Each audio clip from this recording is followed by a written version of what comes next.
Notes 4.1, Understanding Rates. First question. So it says, if you leave home and walk in a given direction at a steady pace, your distance, d feet, from home is directly proportional to time, x minutes, that you walk. You can use a table and a graph to represent this proportional relationship.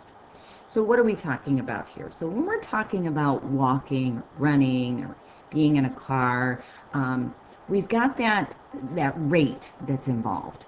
So in this case, we're talking about our distance compared to our time. And that's all that is a proportion. Fraction is just a proportion. You're comparing your distance to your time. And the units for this particular problem are feet per minute. So let's take a look at this problem. And we've got our time, x minutes, and then our distance from home, and that's our feet. So if we're 1 minute into our walk, we're 250 feet from home. If we're 2 minutes into our walk, we're 500 feet from home. So let's try and find some patterns here to be able to fill in the rest of this chart.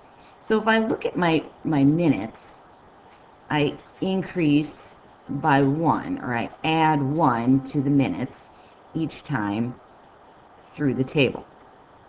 So what's the pattern that's happening here?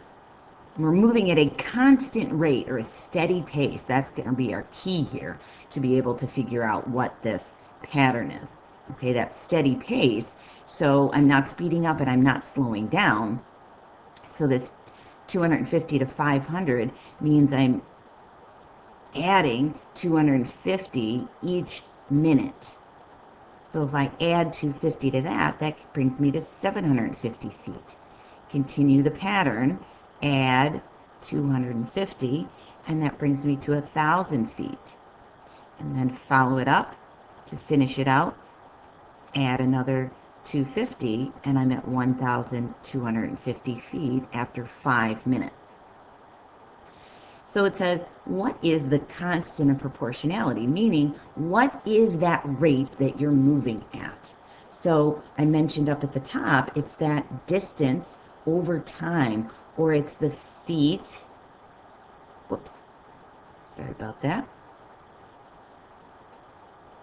It's the feet over the minutes. So we are moving 250 feet every 1 minute. That was our pattern, okay, in our table. We're adding 250 feet every 1 minute. So let's sort of simplify this. So we would be moving at 250 feet per minute. Now let's graph this. Let's see what it looks like graphically. So we have a blank graph here, and we have to look at our table, and it says that our time is x minutes. So time's on the x-axis, and distance is in feet. That's going to be on the y-axis. Remember, that time is your independent variable, and then the distance is your dependent variables. Time is always independent. So let's label. So we have time in minutes on the x-axis, and we have the distance in feet. Always put your units on the y-axis. Right here in the corner is 0. And we see from our table that we have 5 total minutes. So let's try to spread that out as best we can. So if we have 1, 2, 3, 4, 5, 6, 7, 8, 9, 10 boxes, okay, and we have 5 minutes, okay, we could say every 2 boxes is going to be 1 minute. That's going to be nice utilization of our graph.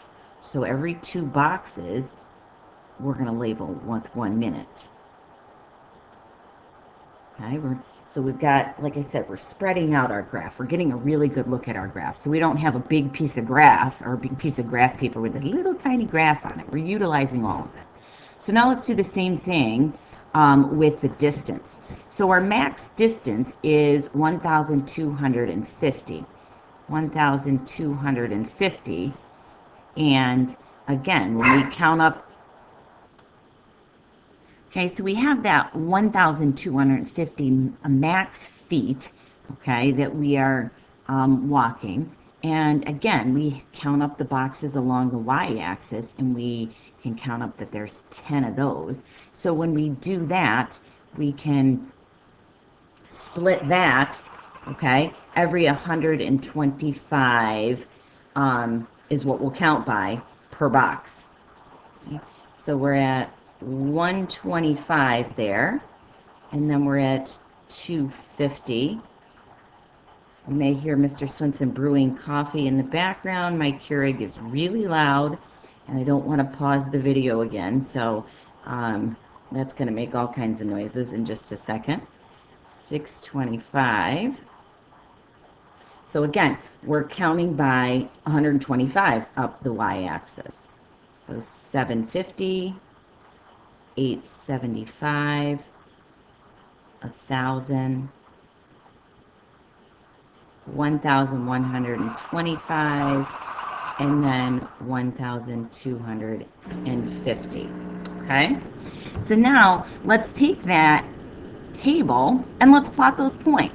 So that first point that we have is 1 minute and 250 feet. So really, but the one that's not on there is 0. So at 0 minutes, we haven't walked anywhere. But at 1 minute, we did 125 feet. At 2 minutes, we did 250. Oops, excuse me. At 2 minutes, we did 500. Oh, I'm a mess this morning. I should know better than to do this at 6:30 in the morning. At 1 minute, we are at 250 feet. At 2 minutes, we're at 500 feet. At 3 minutes, we're at 750 feet. At 4 minutes, we're at 1,000 feet. And at 5 minutes, we're at 1,250 feet. Okay, so that represents our distance, and then let's draw in a nice straight line. Okay, it would be great if you used a straight edge. If you have a ruler handy, if not, use a piece of paper, use your calculator, whatever you've got to draw in that nice straight line. And let's continue it. Let's put an arrow on it, because if time continued, obviously that distance would continue as well. So now let's answer that last question here. It says use rise over run to find the slope of the line. Well, that slope is the steepness. Okay, the slope is the steepness of the line, and we've got that sort of little trick to help us figure out the steepness of the line. The rise over the run. So it's a fraction. Okay, and again, you're going to see something that's going to relate right to that constant of proportionality. So if we go from point to point, if we rise up and we run, we pick 2 points. We have to rise up 250 and run 1 minute. 250 over 1. What if you didn't pick those 2 points? What if you picked 2 other points? Let's see if I picked those 2 points. How do I go from one point to the other? I'd have to rise up a total of 250, because this is the 500 line and this is the 750 line. So that's up 250, and again over 1. Again, you could pick any 2 points on that line and you're still going to get 250 over 1. Okay, so that's my slope, my rise over my run. So that 250, that's our constant proportionality, the slope. So think of examples in which you would require rates of change. Okay, so obvious is the traveling, okay, in a car.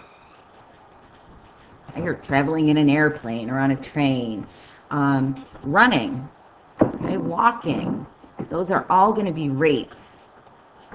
Heartbeats, okay, your beats per minute. So lots of different rates. Go ahead and flip that page over and let's talk about a couple more examples. So the graph's given about a penguin's number of heartbeats, B, over time, in T minutes. So heartbeats and time during normal resting and just before diving. When is the penguin's heartbeat greater? Is it greater during normal resting or just before diving? So we've got these two graphs to look at the penguin's heartbeats. Let's examine the graphs. It says normal resting heart rate.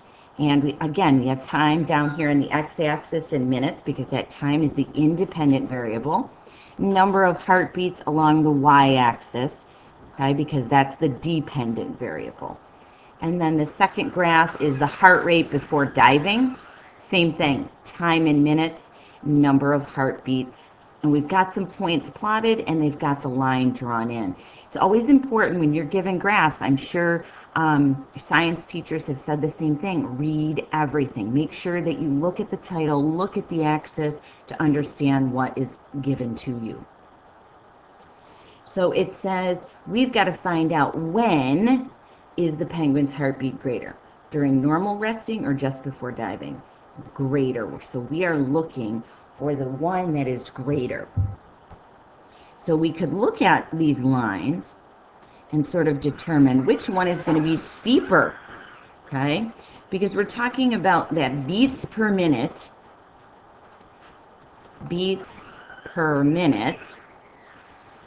So greater is going to be the one with the steeper slope.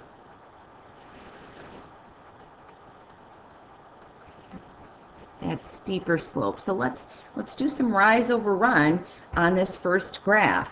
So is normal resting rate. So let's pick 2 points, and they've given us 2 points. So we're figuring out that slope, rise over run. So how much would I have to rise up to then run to that second point? I have to rise up a total of 150 beats. And then how far am I running? Look down at your x-axis, 2 minutes. So let's simplify that because we can. 150 divided by 2 is 75 beats per minute. All right, so now let's do the same thing over here. Now this line looks a little bit steeper, but let's verify that with our work. So again, pick 2 points, and they've given us 2 nice points to work with. And we're finding that constant of proportionality. We're finding the slope. So we're going to rise up, and then we're going to run over to that point. So how far did we rise up? We went from 0 to 400. So 400 beats. And then how many minutes? 2 minutes. So again, we can simplify that. 400 divided by 2 is 200 beats per minute. So which one is greater? Obviously, this 200 beats per minute. It has the greater slope. It has the greater constant of proportionality. Obviously, right before diving, maybe that penguin's a little bit nervous. Okay, he's getting psyched up for that dive, so his heart rate is starting to beat faster than it is when he's just standing there. Last question. The graphs give information about the distance d miles, okay, over time t hours. So now we have miles per hour by cars and trucks on a California highway. Which speed is lower? Okay, so we want the slope that is less steep. Okay, lower. So when we examine it, I might pick that second graph has the lower speed because the slope of that line looks a little less steep than the first one does. But again, let's verify that with our work. So let's pick 2 points that we can work with. And again, we're doing that rise over run. So we've got 100 miles that we rise up to 1.5 hours. So So when we do that division, 100 divided by 1.5, we get 66.7, which really is 67 miles per hour. Or we could abbreviate that mph for cars. So now let's see what the trucks do on this California highway. Again, pick 2 points and rise up and run over to that second point. So we would rise up 100 miles and we're running for 2 hours. So let's find that speed. That 100 divided by 2 gives us 50 miles per hour, 50 mph. So which one is slower? The trucks on the California highway are slower.